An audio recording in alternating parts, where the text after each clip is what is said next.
Vilniaus universiteto lazerių tyrimų centro didelio intensyvumo lazerių laboratorija.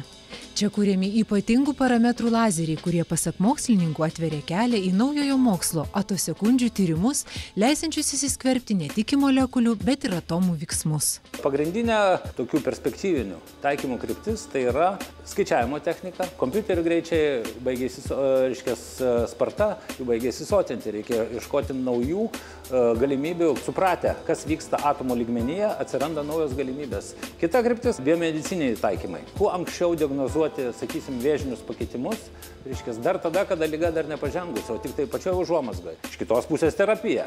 Panaudojus lazerinę spinduliuotę galima sufokusuoti greitųjų dalelių srautus, ir gydyti piktybinį darinį, nepažeidžiant šalia esančių sveikų audinių.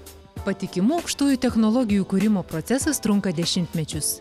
Kaip vieną iš sėkmės istorijų pašnekovas nurodo šio lazerio kaip prototipo tolesnį kelią.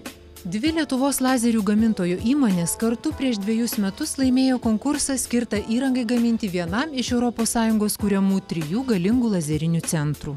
Šiais metais įmonės, pasinaudodama štai iš universitete atliktais tyrimais, yra sukūrę patį galingiausią šios krypties lazerį, kuris pasižymi ne tik tai didelę kelių teravatų galia, tačiau ir generuoja vos kelių vienetų femtosekundžių trukmės impulsų. Lazerių gamyba viena iš lyderiaujančių mokslo ir verslo bendradarbiavimo sričių Lietuvoje, o lietuviai mokslininkai bei gamintojai yra pelnę pasaulinį pripažinimą. Mūsų produktai visi yra daugiau mažiau ant technologinio pasiekimo ribos, to mokslinio idėjos ribos.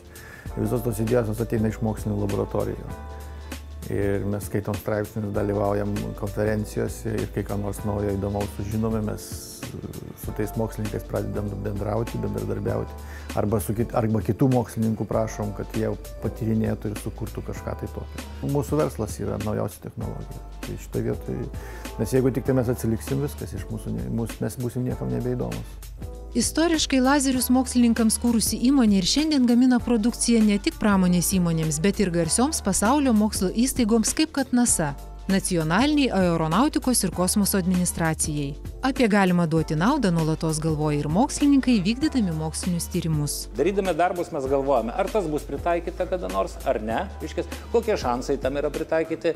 Ir tada, kada vis dėlto tas mūsų darbų kryptis sutampa, eksploatuojama, verslo pasaulyje, tai tada iš tikrųjų mums yra smagu.